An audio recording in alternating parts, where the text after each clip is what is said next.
الرحمن الرحیم. انگنت درود و سلام جناب محمد رسول اللہ صلی اللہ علیہ وسلم کی ذات پر، ان کے آل پر اور ان کی اولاد پر. ناظرین، آج میرے پاس بہت سے موضوعات ہیں اور بہت اہم موضوعات. مثلا ایک موضوع یہ ہے کہ کیلیفورنیا کے ایک چرچ کے غیر معروف سے پادری نے 9/11 کے روز قرآن پاک کو برن کرنے کے ایک پروجیکٹ کا اعلان کر دیا. وہ یہ کہتا ہے کہ میں اتنے قرآن جلاؤں گا کہ پورا اعلیٰ اور روشن ہوگا. پہلی بات تو یہ ہے کہ ہم میں یعنی مسلمانوں میں اللہ کے فضل سے اتنا جذبہ موجود ہے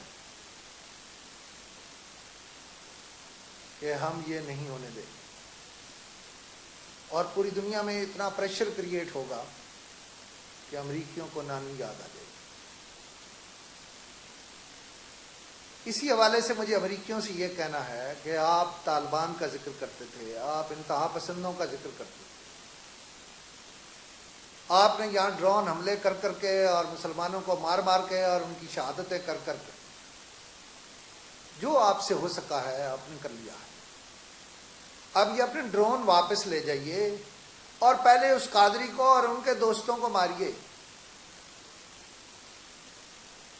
وہ جو ملعون ہمارے قرآن پاک کو جلانا چاہتے ہیں، میرے رب نے چاہا وہ انہیں جلا دے گا. یہ ہمارے ایمان کا حصہ ہے، اس لیے کہ قرآن کی جو رکھوالی کہہ لیں اس کا ذمہ تو میرے اللہ نے لیا ہے. اس کے لیے کوئی دوسری صورت پیدا ہو سکتی ہے. مثلا آپ کے اندر ایک آگ لگ گئی ہے، آپ میں سے ایک کے منہ سے نکلوا دیا ہے کہ 9/11 والی جگہ پر مسجد بنانا، اور پھر اس پر آپ کے اندر جھگڑا پڑ گیا. لہذا آپ جو کرنا چاہتے ہیں یہ بھی تو ہو سکتا ہے کہ اس کے نتیجے میں وہ ہو جو آج اخبارات میں چھپا ہے. اخبارات میں یہ بات شائع ہوئی ہے کہ بہت جلد یورپ میں اور امریکہ میں اسلام بہت پھیل جائے گا. میں یہ سمجھتا ہوں کہ یہ 9/11 پلان تھا اور شاید انہیں معلوم تھا، یہ اس پر تحقیق کر رہے تھے کہ مسلمان کہیں غالب نہ آ جائیں.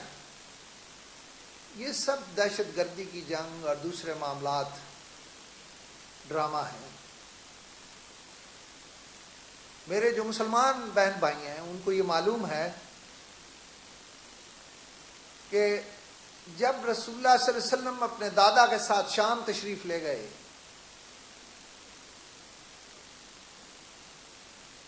تو وہاں ایک پادری نے کہا کہ مجھے اس میں وہ ساری نشانیاں نظر آتی ہیں جو ایک رسول میں، ایک نبی میں. اور اس پادری نے رسول اللہ صلی اللہ علیہ وسلم کے بزرگوں سے کہا تھا کہ آپ نے واپس لے جائیں کہ عیسائی میں نقصان نہ پہنچا دیں. اب بھی اہل مغرب اور اہل امریکہ یہ سمجھتے ہیں کہ بالآخر امام مہدی علیہ السلام کو آنا ہے اور اس کے لیے کوئی لوگوں کی مدد نہیں چاہیے ہوگی، اسلام غالب آئے گا ایک بار.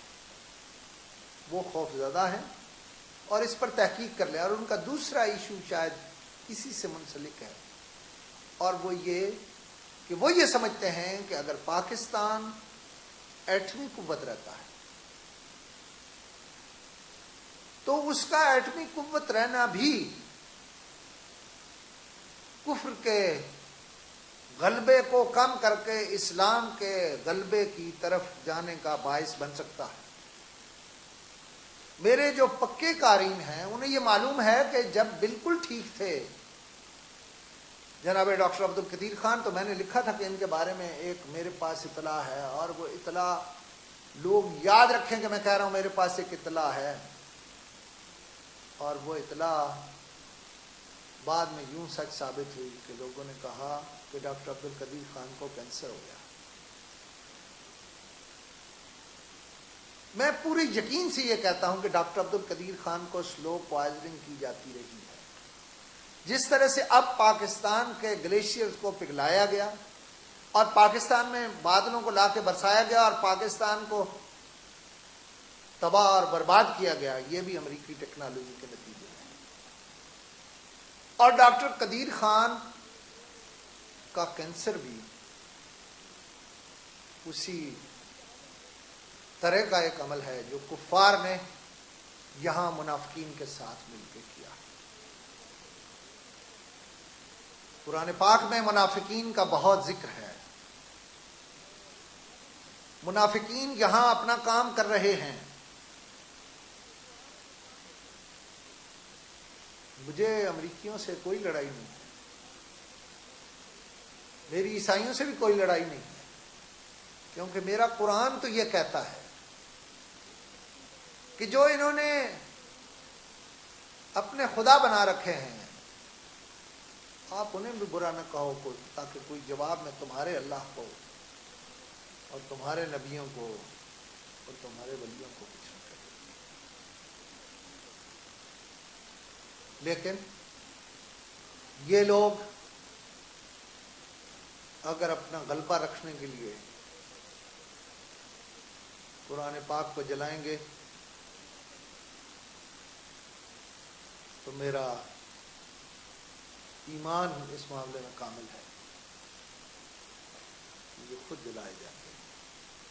بات مجھے ابھی اور کرنی ہے، لیکن اس کی ایک دوسری قسط میں یا شاید آج میں تیسری قسط تک جاؤں، اس لیے کہ باتیں بہت سی اکٹھی ہو گئی اور کرنے والی ہیں۔ مثلا اگلی بات میں آپ سے یہ کروں گا کہ مجھ سے لوگ پوچھتے ہیں کہ آپ فیس بک سے چلے گئے تھے، اب آپ فیس بک پر کیوں ہیں؟ بات کرتے ہیں لیکن اگلی ویڈیو میں۔